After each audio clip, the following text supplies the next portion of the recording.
बादस हम्दो सलात लायके सत्ताज़ीम व तकरीम जमी हज़रात अस्सलामु अलैकुम व रहमतुल्लाहि ताला व बरकातुहू।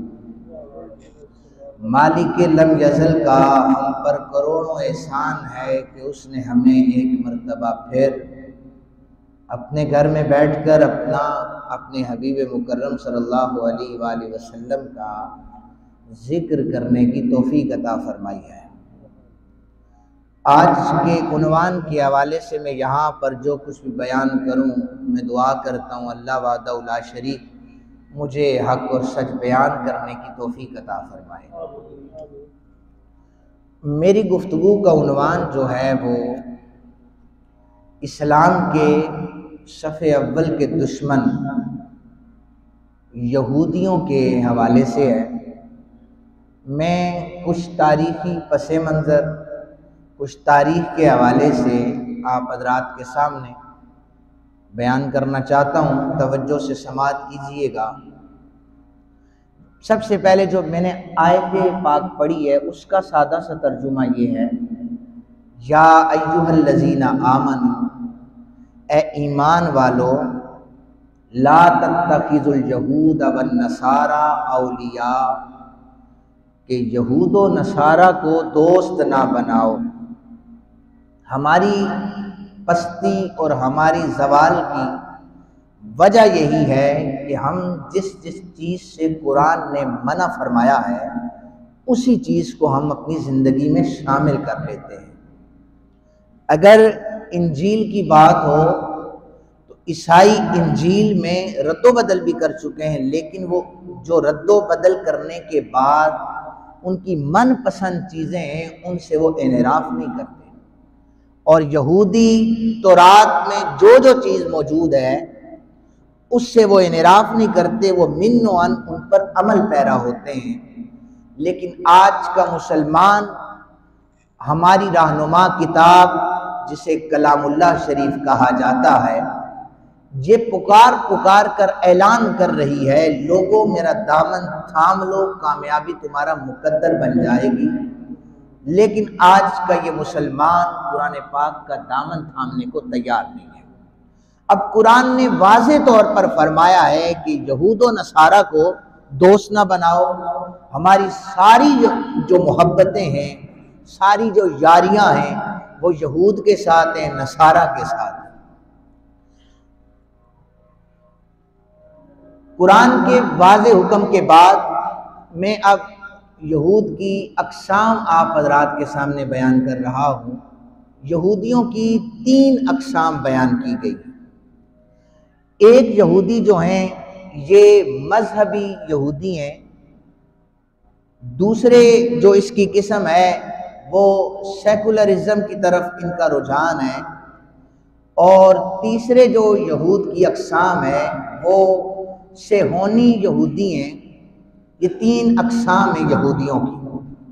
उनमें से जो मजहबी यहूदी कहलाते हैं उनका ताल्लुक मज़हब से है, उनका काम ना किसी को छेड़ना है, अपने वो मन में ही मस्त रहते हैं। और जो सेकुलर हैं वो भी किसी को इतना कोई खासा तंग नहीं करते, कोई इतनी खासी साजिशें नहीं करते। लेकिन जो सेहोनी यहूदी हैं, हर वक्त ये 1400 साल पहले भी रिसालत माब सल्लल्लाहु अलैहि वसल्लम को तकालीफ पहुँचाना, और उनसे भी पहले बनी इसराइल के जय्यद अंबियाई किराम से बुग़्ज़ रखना और उनका कत्ल करना। और हज़रत मूसा अलैहिस्सलाम के बारे में तो रिवायात मौजूद हैं, यानी तायुस पसंदी काहिली इनके अंदर रच बस चुकी थी। लेकिन साजिशें करने में ये जो तीसरे नंबर वाली किस्म मैंने बयान की है, सेहोनी यहूदी, ये सबसे सरे फहरिस्त, ये सबसे ऊपर थे। हमेशा ये साजिशें करते रहते थे। अब इनके 4 फ़िरके बयान किए गए हैं, जो यहूद के 4 फ़िरके हैं। उनमें से सबसे जो पहला है वो मजहबी तासुब रखता है। ये जो फ़िरका है मजहबी तासुब इसके अंदर पाया जाता है। और दूसरे नंबर पर जो इनका फिरका है वो रिलीजियस, वो भी खैर मजहबी होता है, लेकिन एक मजहबी है और एक मजहबी तासुब रखने वाला है।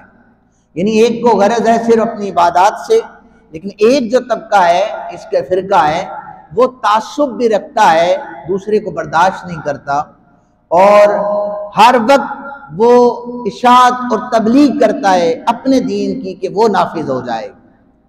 और तीसरे नंबर वाला जो है वो है ट्रेडिशनल, रिवायती अंदाज में, बस जो यहूदी है नाम से चला आ रहा है, तो वो भी इतना खासा किसी को तंग नहीं करते। चौथे नंबर पर जो इनका फिरका वो सेकुलर है, जो एक किस्म भी मैंने बयान की है।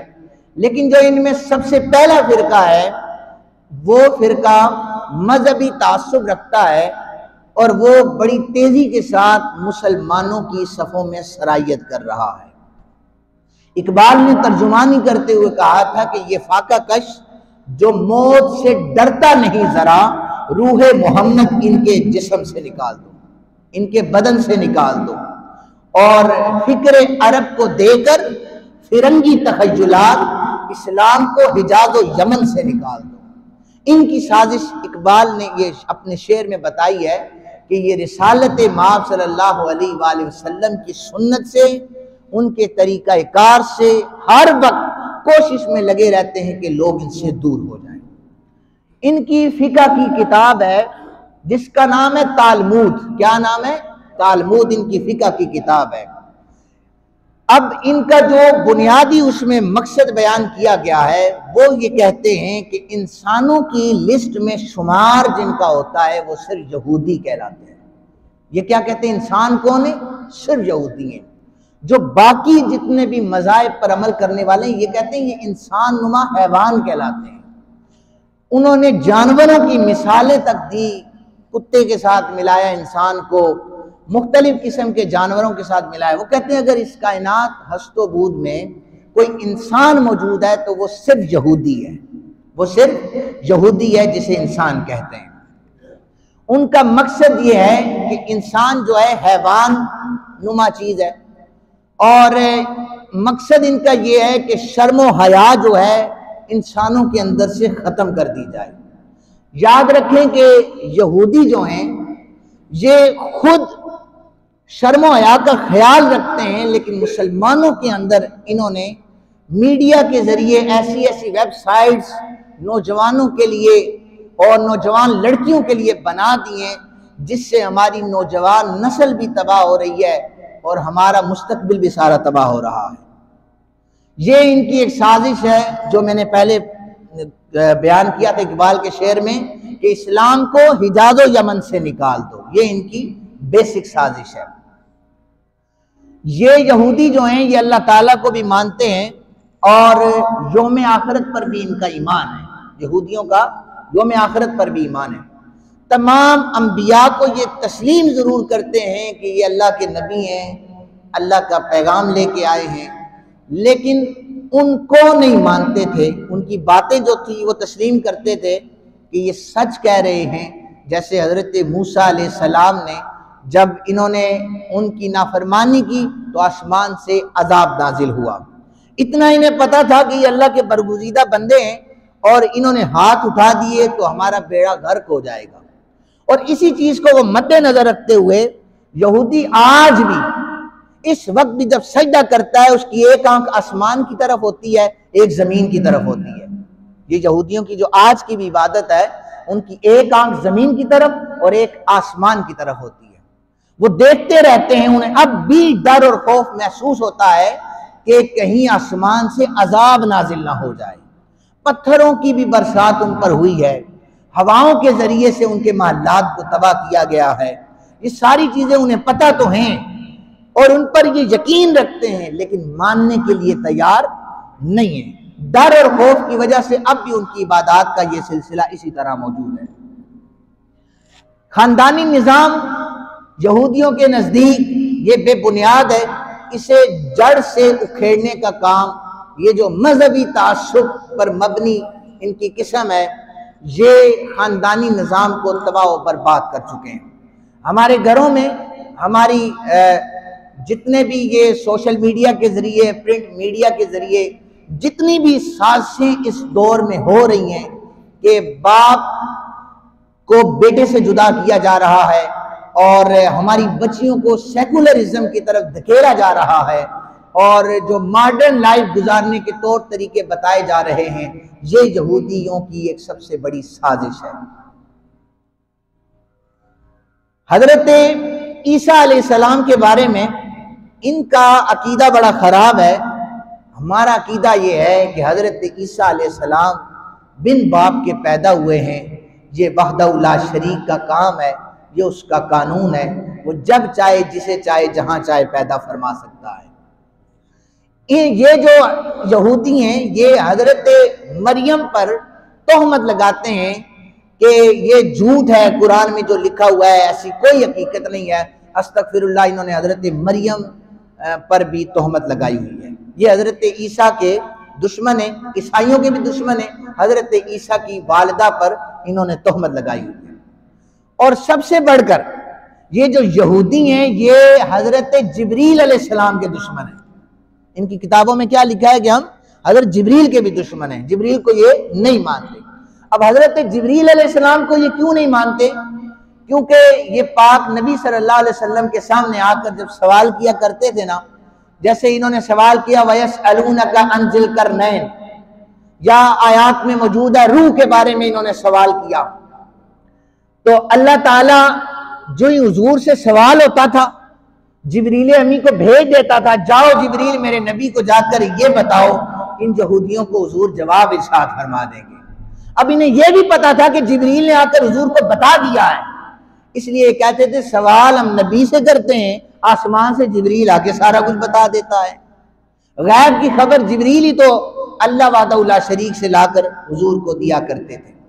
मेराज की रात भी जब वापसी हुई तो आकर सवाल करने लगे, हमें ये बताएं कि मस्जिद अक्सा के दरवाजे कितने हैं, हमें ये बताएं कि उसकी खिड़कियां कितनी हैं।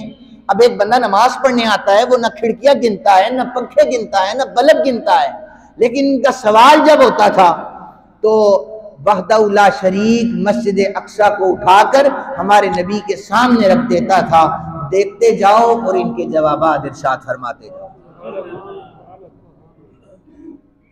इसलिए ये हजरत जिब्रील अलैहिस्सलाम के बहुत ज्यादा खिलाफ थे कि जिब्रील आकर क्यों हुजूर को खबरें दे जाता है।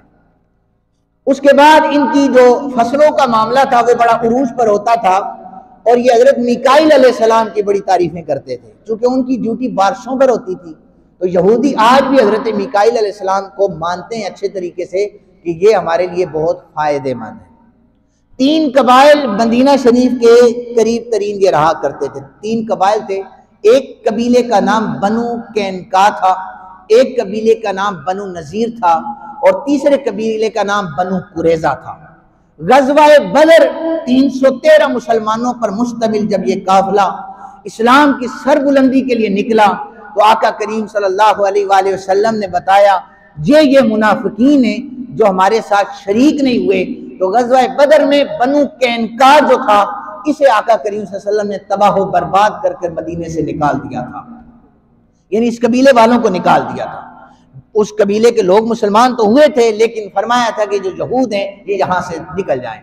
बनु नजीर को गज़वाए उहद के बाद चूंकि आहिस्ता आहिस्ता पता चल रहा था कौन अपना है कौन पराया है, कौन इस्लाम पर चलने वाला है, कौन इस्लाम के खिलाफ साजिशें करता है, बनु नजीर कबीले को गज़वाए उहद के बाद निकाल दिया। बनु कुरैजा जब गज़वाए अहज़ाब जब ये गज़वा हुआ या गज़वाए खंदक तो आका करीम सल्लल्लाहु अलैहि वसल्लम ने फिर इनकी साजिशें देखी तो बनु कुरैजा को भी मदीना पाक के करीब से निकाल दिया गया। सूरह हशर में इनका नक्शा वाज़े तौर पर बयान किया गया है। ये बुज़दिल हैं, ये पीछे हट जाते हैं, ये मुसलमानों के खिलाफ साजिशें करते रहते हैं। इनकी इबादत अब जो लम्हा फिक्रिया है हमारे लिए, इनकी जो इबादत हैं वो ये हैं कि एक दीवार गिरिया है उस पे जाकर ये तौरात की तिलावत भी करते हैं, वहां जाकर रोते हैं। गिरिया इसीलिए इसका नाम रखा है, वहां जाकर ये रोते हैं, गिड़गिड़ाते हैं, अपनी इबादत करते हैं।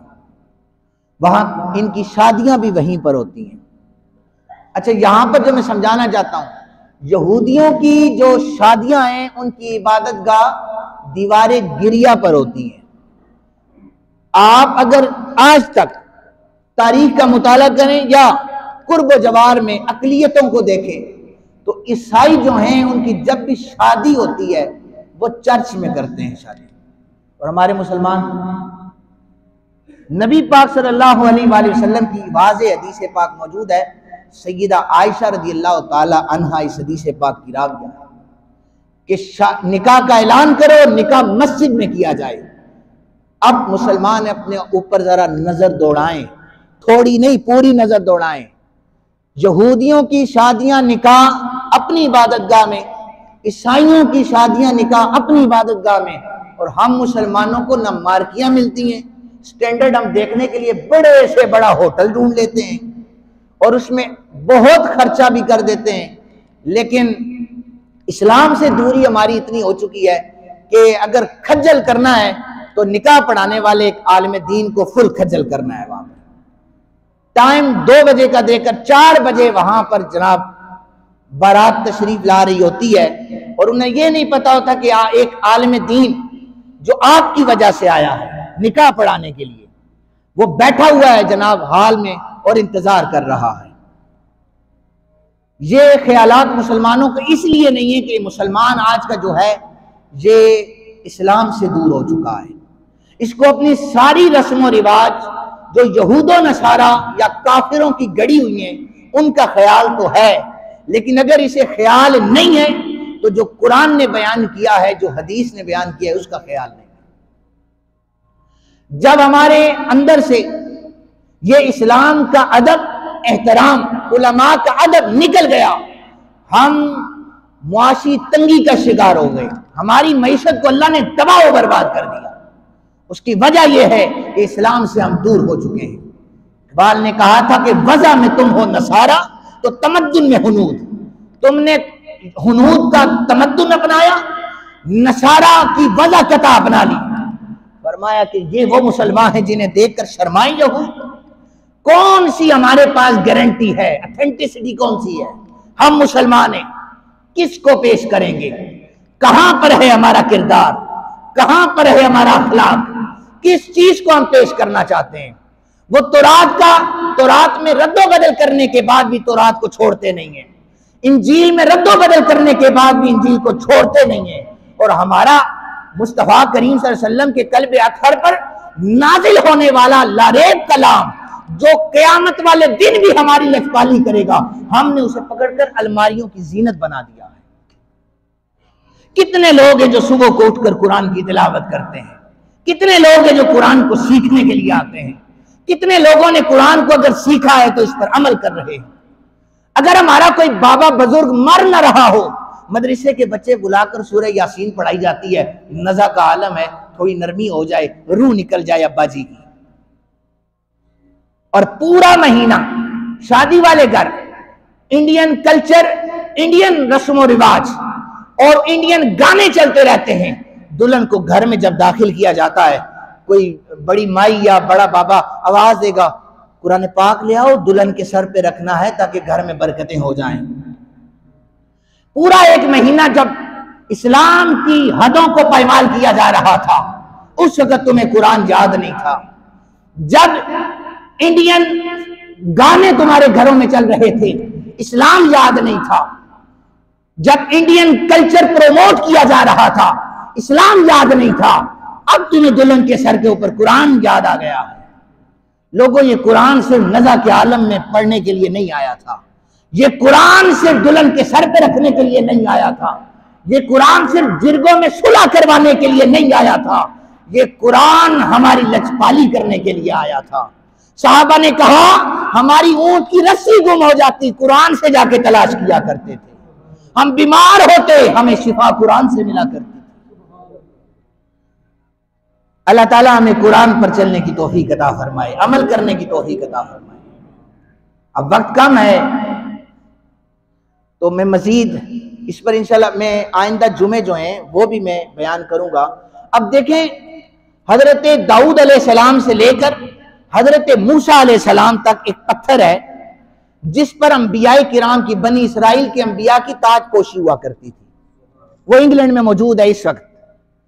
अभी जो जितने भी इनके बादशाह या मलिका गुजरती हैं, अभी तक उनको तख्त इसी पत्थर पर जाकर पहनाया जाता है। ये अपनी अकदार को नहीं भूले, यहूदी अपनी अकदार को नहीं भूले, वो इंग्लैंड में मौजूद है। आज तक वो कहते हैं हजरत दाऊद अलैहिस्सलाम से चला है। लोगों, वो नबियों को मानते नहीं है, उनकी बातों को सच्चा जानते हैं, लेकिन उन पर ईमान नहीं लाते। लेकिन वो अगर किसी पत्थर पर ताजपोशी करें और 2022 में भी अगर इंग्लैंड में कोई शहजादा बने, उसके सर पर जो ताज सजाया जाता है, वो कहते हैं हमारे बनी इसराइल के पैगंबरों की सुन्नत है। और हमारा मुसलमान अपना मुआजना करते जाएं, अपना मुआजना करते जाएं कि क्या हम मुसलमान इहदिनस सिरातल मुस्तकीम पर अमल कर रहे हैं या नहीं। अब आखिरी चीज मैं बयान करूं कि मुसलमानों की शान क्या है, मुसलमानों का मकाम क्या है। अब ये जरा सुनिएगा। मैं कहता हूं हमारे हुक्मरानों के पास ना शब रोज उलमा होते हैं। कोई किसी भी पार्टी की हुकूमत आ जाती है ना, उसके पास उलमा जरूर मौजूद होते हैं।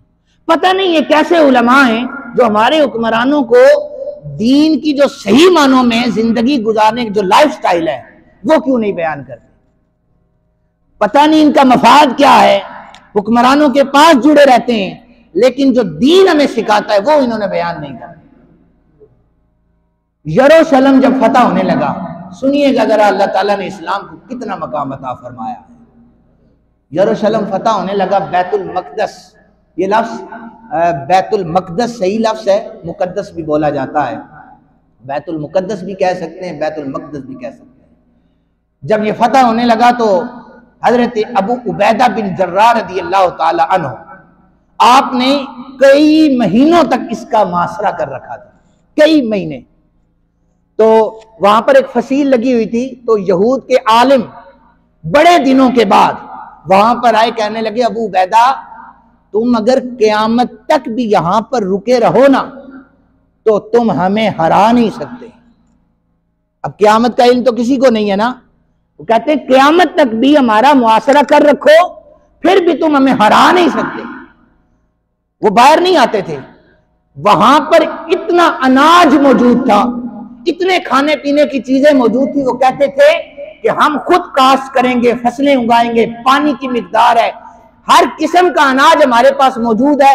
क़यामत तक भी अगर सहाबा किराम ने ये हसार ना हटाया, हमें बाहर आने की जरूरत ही नहीं है, हम अपना खा लेंगे। लेकिन उन उलमा ने यह कहा कि हमने तौरात में पढ़ा है कि एक दरवेश आएगा, अगर वो हमारे पास आ गया तो अल्लाह उसके हाथ में फतह अता फरमा देगा। अबू उबैदा का ईमान साहबी रसूल थे, फौरन ईमान ने खटका लगाया। अबू उबैदा जिस दरवेश का ये जिक्र कर रहे हैं, मदीना की धरती में उसे उमर बिन खत्ताब कहा जाता है। फौरन खत लिखा, ए अमीरुल मोमिनीन, मुझे तो इस धरती पर आपसे बड़ा दरवेश नजर नहीं आता। ये कहते हैं कि आपने आकर या किसी दरवेश ने आकर फतह करना है, अमीरुल मोमिनीन तशरीफ ले आइए। पता जंग लड़ने के लिए, जिहाद करने के लिए फिर काफिला चला मस्जिद नबी शरीफ से। उस काफिले में कितने लोग थे? 2। एक ऊंट मौजूद था।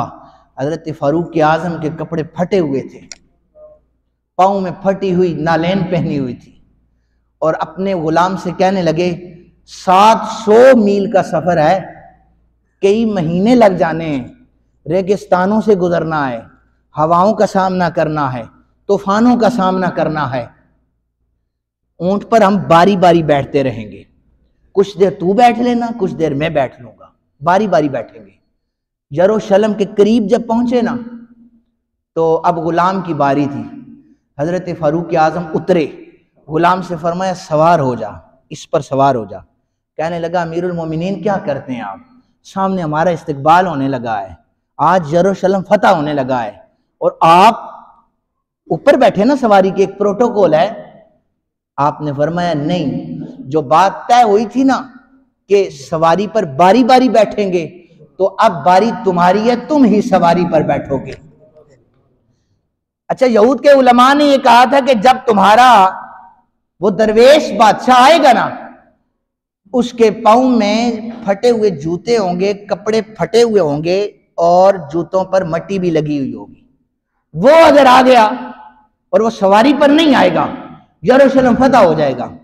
अबू उबैदा नीचे उतरे, दौड़कर आगे गए, कहने लगे अमीरुल मोमिनीन क्या कर रहे हैं आप? आपने इस काले हबशी गुलाम को ऊंट पर बिठा दिया है, खुद हाथ में नकेल पकड़ी हुई है। और ये जो हमारे मुल्क के हुक्मरान जब गुजरते हैं ना, इनका प्रोटोकॉल ऐसा है कि कभी कोई बच्चा गाड़ी के नीचे आके मर जाता है, कभी कौन गाड़ी के नीचे आके मर जाता है, इन्हें फिक्र नहीं होती। इन्हें सिर्फ फिक्र होती है कि 18-20 गाड़ियां रास्ता ब्लॉक करते हुए, इशारे बंद करते हुए रूट लगाकर निकल जाओ। कोई बीमार है एम्बुलेंस में तो होता रहे, कोई बुजुर्ग है, बच्चा है, किसी ने कहीं कहां जाना है, होता रहे। ये जब इक़्तिदार संभालते हैं ना, ये सारी कदरों को भूल जाते हैं। और इन सारी चीजों का जिम्मेदार हम लोग हैं। कौन है? हम इन्हें चुनते हैं, अपने हाथों से ठप्पा लगाकर इन्हें चुनते हैं, और फिर वो हमारे इक़्तिदार की धज्जियां बखेर देते हैं, और हम उनके खुश्क नारे लगा लगा कर पागल हो जाते हैं कि पता नहीं क्या हो गया है। तो हजरत फारूक आजम, वजीर आजम कह लें, सदर कह लें, नकेल हाथ में पकड़िया ऊंट की और गुलाम ऊपर सवार है। और जब जूतियां फट गई ना, तो हाथों में उठा कर रखी हुई हैं। ये मुसलमानों का हुक्मरान आ रहा है। यरूशलेम के हुक्म बड़े बड़े लोगों ने देखा ना, उलमा ने, और वहां से पुकार कर ये कहा, रब्बे काबा की कसम, हमने तौरात में पढ़ रखा है, जो दरवेश यहां पे आएगा वो नबी पाक का कलमा पढ़ने वाला होगा, उसकी हैबत से सारे यरूशलेम के यहूदी कांप रहे होंगे। उन्होंने फौरन किले का दरवाजा खोला और हजरत फारूक आजम रज़ी अल्लाह ताला अन्हु के आगे झुक गए। हजरत फारूक आजम ने वहां पर इस्लाम का परचम बुलंद किया था। ये है लोगों मुसलमानों की तारीख। खैर, आइंदा जुमअतुल मुबारक पर मैं मजीद यहूदी इज़्म जो है इसको मजीद बयान करूंगा। अल्लाह ताला से दुआ है, अल्लाह ताला हमें कुरान पाक पढ़ने, सीखने और सीधे रास्ते पर चलने वाला बाअमल इंसान बनाए। वमा